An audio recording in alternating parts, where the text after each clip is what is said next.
What's up, guys, and welcome back to the Tim Sports Talk. And today we're talking about the Washington football team's defense. And this is off the back of ESPN names rookie Benjamin St-Juste as the surprise standout from Washington's minicamp. He was our third-round pick, our first of two third-round picks, De'Ami Brown the other. And the other picks have gotten a lot more attention early on after the draft. But since the start of rookie minicamp and then minicamp, this guy has been everywhere in the news. He has been impressing everyone, including shutting down Terry McLaurin for a play where he stood over him after the fact. And Terry McLaurin, who I think is one of the better receivers in this league, and he knocked away a pass from him. And this got me thinking, what kind of defense can this Washington football team in 2021 be? How good could it be? Could it be an all-time great defense? And I wanted to take a look at the depth chart and go through it with you guys, because I honestly, because I'm more of a realist. If you watch my channel for a while, I like to be a more down-to-earth Skins fan. I don't like to necessarily talk up my team to the max and, oh my God, these guys are going to be the best players ever to see the field.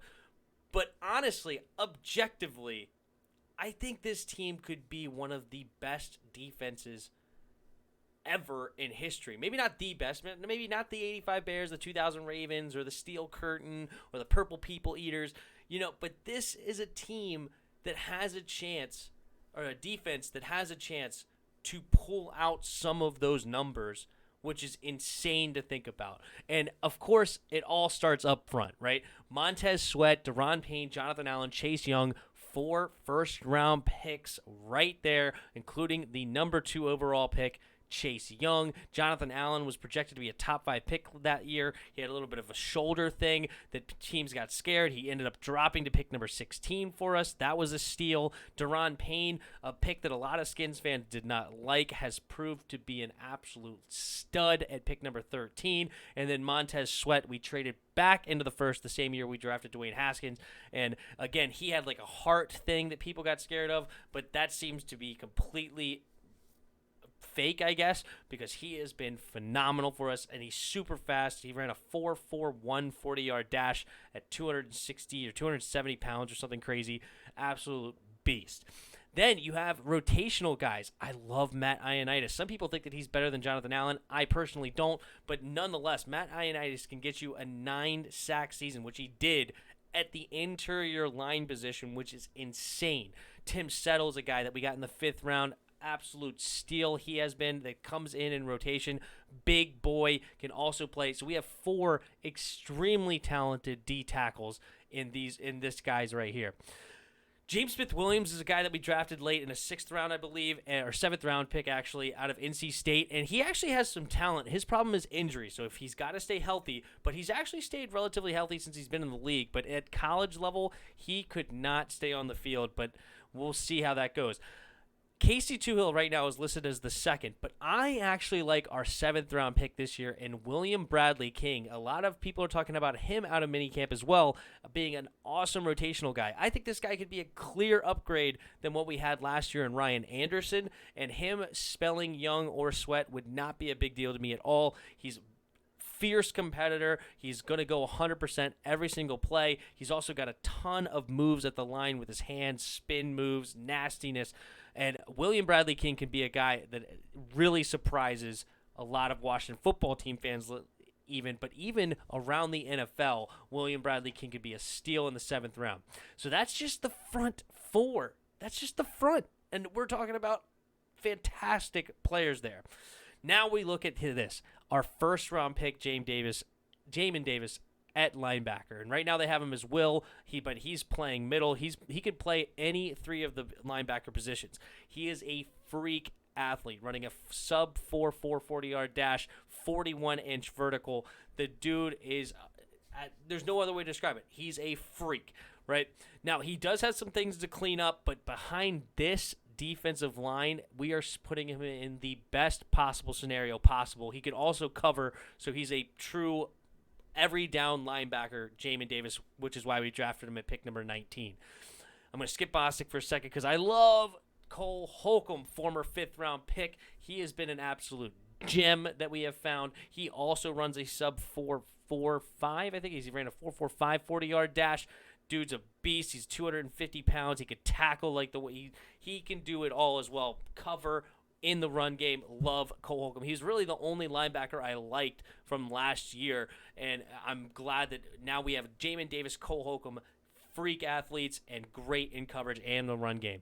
John Bostic is probably our one weak spot on this whole defense, to be honest with you, okay? And you can't have 11 guys that are all-stars, right? So John Bostic being our weakest spot is not the end of the world because he did have over 100 tackles, but he can't cover it. But that's where we're hoping Khaleke Hudson, our former 5th-round pick out of Michigan, can step in and be a guy that can be a true linebacker on third downs that can help in coverage. I wouldn't mind seeing John Bostic on 1st and 2nd, Khaleke Hudson coming in on third downs, who he also runs a 4.5 40-yard dash. So that would be a super fast trio of linebackers, and Khaleke Hudson is big enough where he could be hanging out with the tight ends or the running backs in the backfield. So I do not mind Khaleke Hudson coming in on third downs. Moving on, we have in the secondary, I'm going to do the corners last, actually. So we have Landon Collins and Cam Curl, the starting safeties listed right now. I am a little bit worried about Landon Collins coming off the Achilles injury. That has been a historically bad injury to have for most players. You think about Kobe Bryant, you think about DeMarcus Cousins, you think about Junior Gillette if you're a Skins fan. But Achilles injuries, they're much worse than the ACL tears, and that is what he's coming off this year. Or last year. So I don't know what we're really going to see after Landon Collins, but if we can get Landon Collins to slim down, he came in a little bit overweight last year, that slowed him down, but if we can see him get in shape, which I don't see any reason why we couldn't, but get him in shape, he's a good box safety that could do it all. He's great at, not necessarily all, he's not the best in coverage, but he's great in the screen game, he's great in the run game, and he's a zone safety at best there, but still, again, behind this front seven is incredible, right? Now, Cam Curl was an absolute gem last year. He kind of got snubbed out of any votes of the defensive rookie of the year. But still, this dude, 7th-round pick out of Arkansas, has been phenomenal, and he has a real chance to be maybe the starting strong safety instead of Landon if Landon is not healthy yet, and then we have to figure out the free safety spot. There's a couple of guys I like at free safety. We did sign Bobby McCain out of Miami that could be a potential starting free safety. Jeremy Reeves is a guy I've liked. He didn't play fantastic late last season, but I've liked him in preseason games in the past, and I think that he could actually improve off what he did last season. He's a young safety. DeShazer Everett's been here for years. He's kind of like our special teams ace, but he stepped in last year in place of Troy Apke to be a solid safety as well. So free safety is not going to make or break you necessarily. We just can't have what we had last year in Troy Apke, where he was just horrible at angles, couldn't catch, couldn't do anything, couldn't cover. Terribleness in Troy Apke. I hope he gets cut this year. But that's 3 solid options. And then you also have Derek Forrest, who's a freak athlete, sub 4.4 40-yard dash out of Cincinnati. He's very, very raw, though. So I don't know if he's going to necessarily step up this year, but still a guy that's very interesting for years to come.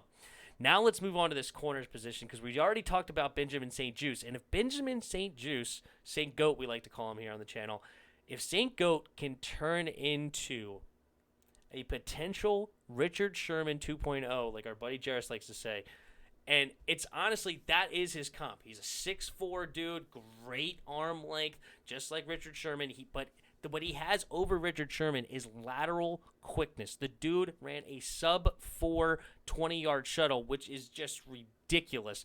He's not the fastest 40, just like Richard Sherman. He ran a 4.51, I believe, or 4.5, something like that, over 4.5. So he's not the fastest guy at top-end speed, but the quickness and fluid hips, and he's got great length to recover. If he can earn that outside starting corner job, and then we can move Kendall Fuller back to the slot, I think that could be potentially the second best cornerback trio behind the Ravens with Marlon Humphrey, Marcus Peters, and Jimmy Smith.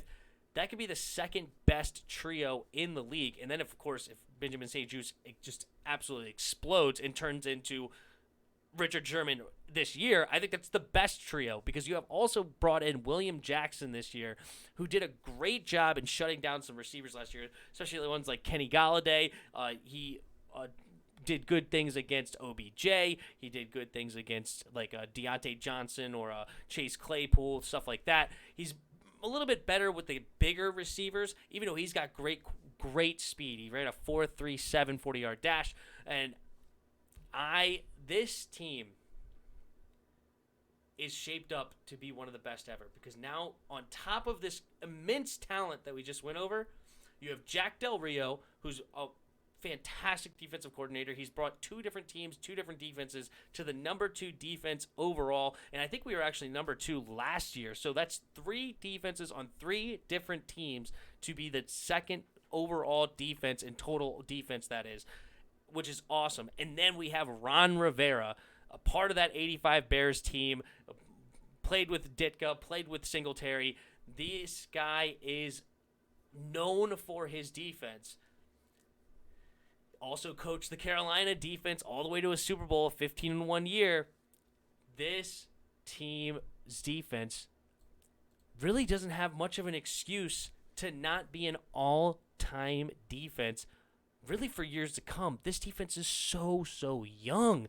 Cole Holcomb, like basically everybody, besides Bostic and maybe, everybody's under the age of 26, I think. William Jackson might be 27. John Bostic, I think, is closer to 30.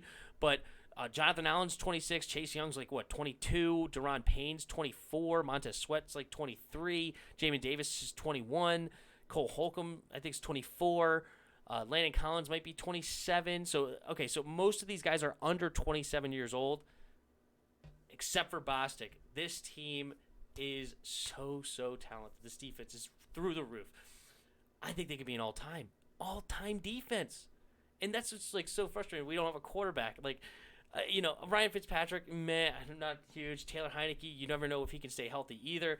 And with all these weapons, if we had just a competent offense, which we might still have, because Ryan Fitzpatrick has played better in his older age, not great, but better. Who knows what the limit is? But if you all of a sudden plopped any top 15 quarterback, any of them, pick whatever top 15 quarterback, we are Super Bowl contenders this year with this defense, with the nice young weapons we have. The offensive line has played well in the past.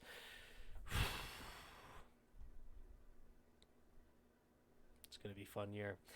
Anyway, let me know what you guys think about all this in the comments below. Hit that like button, hit that subscribe button. Also in the description below, there's a Discord link. Hop in our Discord and come talk some sports with us. And last but not least, there are donation links in the description below. If you feel so kind, you could donate to the channel. This year, man, if we stay healthy, sky is the limit. And until next time, see ya!